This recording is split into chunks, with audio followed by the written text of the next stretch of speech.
Мен Кеңес одағының батыры Мәншүк Мәметова атындағы Ақтөбе жоғары медициналық колледжінің шет тілі пәнінің оқытушысы Таласбаева Гүлмира Бақытжанқызы.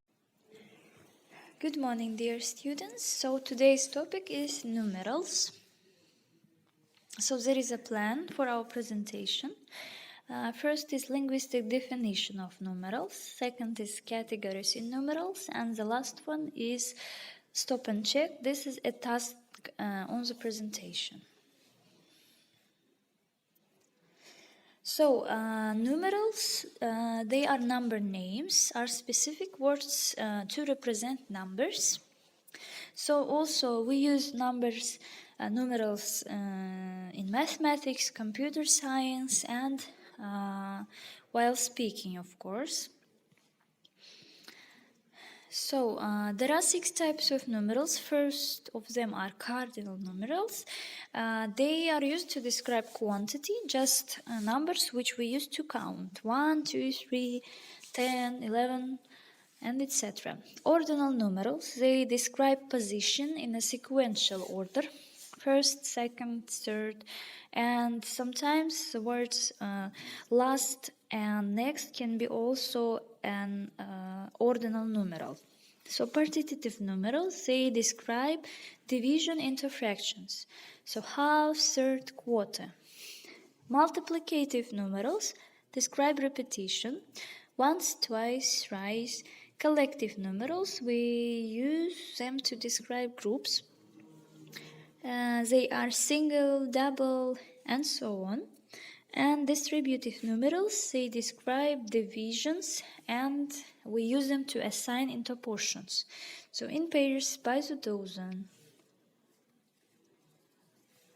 So cardinal numerals, we use them to count. As we have mentioned, they can be 2 types.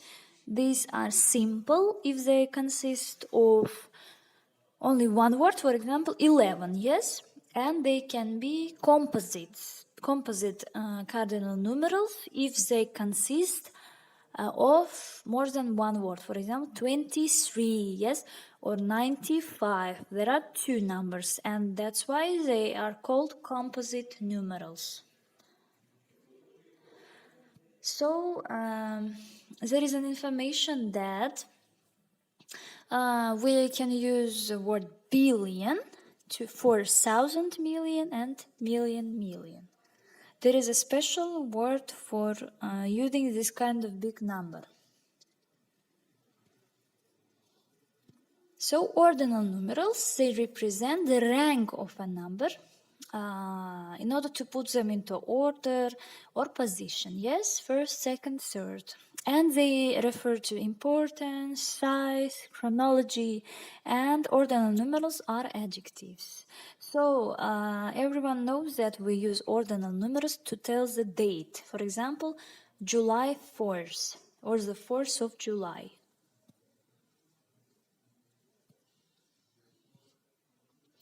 So there is a table for the endings of ordinal numerals. We know that if we write them with the help of numbers, not the words, we need to put endings like th, st, nd, rd.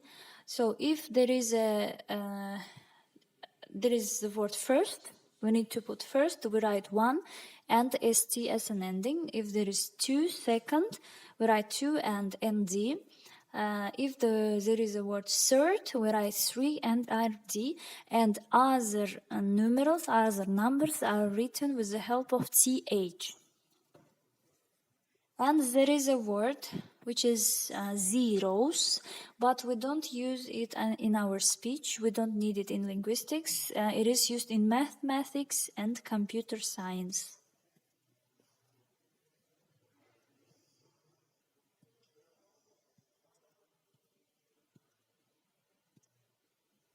So there is also information, tables, how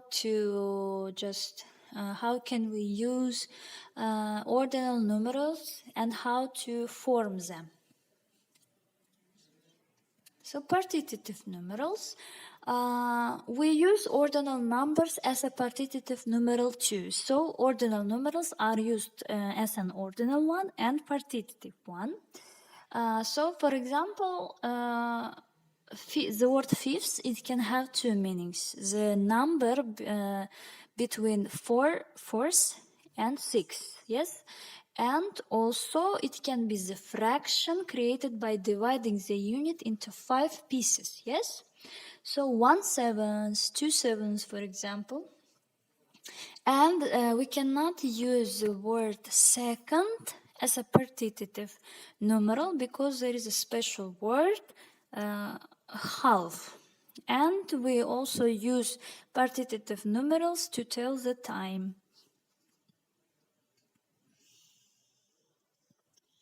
So these are about dates. So there is a table where common and alternative ways of reading the dates are shown.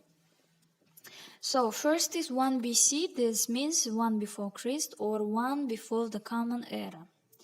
So there is a year which consists of only 3 numbers, 235 or 999, yes? So alternative ways, 235, we can read them separately, 235. 999, 999. Then 4 numbered years, 1000, yes, 1000 or 1K. People who use social networks easily know the meaning of this phrase 1K, of this word. This means that it is 1000. 1050, yes, or 10 odd, 10 0, 1050. Next is 1901, 1901, 1901, 1901, or 2001, 2001, 2001.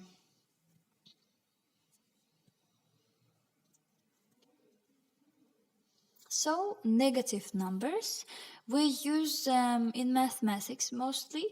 So they are numbers which are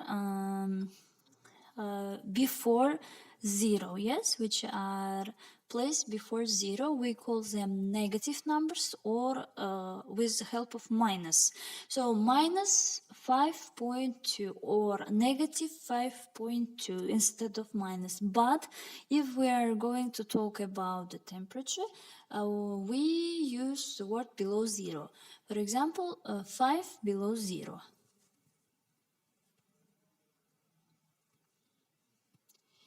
So that was the end of our presentation, and there are tasks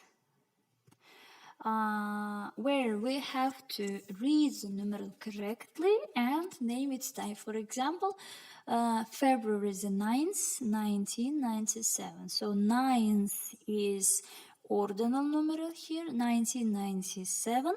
This is a cardinal numeral. So we have to do this exercise like this. And next slide. There is also a task where we have to put cardinal or ordinal numeral and write its type. For example, there are 12 months in a year. We write 12 and cardinal numeral in brackets. Or January is the first month of the year. We write the word first and the word ordinal in brackets. People who have diabetes have a higher chance of developing many health problems, including heart disease. This video will show you how heart disease can develop, how it affects your health, and what you can do to help reduce your risk of heart disease. If you have diabetes, it means your blood glucose or blood sugar is elevated. Over time, high blood sugar can damage the blood vessels of your heart and other organs, leading to other health problems. This means the longer you have diabetes, the greater your risk for heart disease. There are different types of heart disease, including coronary heart disease, cardiomyopathy, arrhythmias, and heart failure. Coronary heart disease is a buildup of a cholesterol-filled substance called plaque inside the blood vessels of your heart.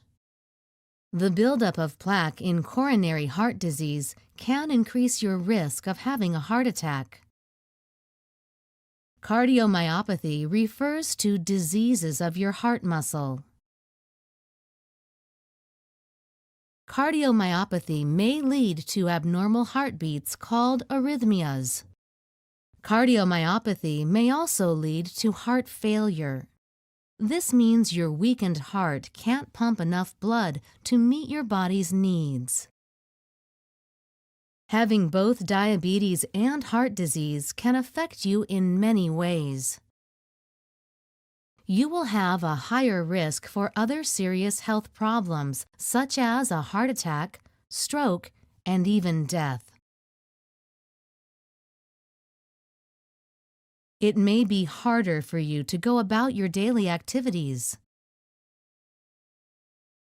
You may need help taking care of yourself. You may also need to take more medications. Living with these conditions may cause depression. The good news is that there are things you can do to help lower your risk for heart disease. For example, you may need to make changes to your lifestyle. If you smoke, get the help you need to quit. Both smoking and diabetes can narrow your blood vessels, which can increase your chance of developing heart disease or stroke. Maintain or get to a healthy weight. Follow a healthy eating plan. And get regular physical activity. Check with your healthcare provider about the right amount of physical activity for you. Make sure you work with your healthcare provider to control your blood sugar, cholesterol, and blood pressure. This includes taking all medications prescribed by your healthcare provider, including insulin and pills to help lower blood sugar, blood pressure, and cholesterol. Following the treatment plan you and your healthcare provider discussed will help you feel better and reduce your risk of getting heart disease.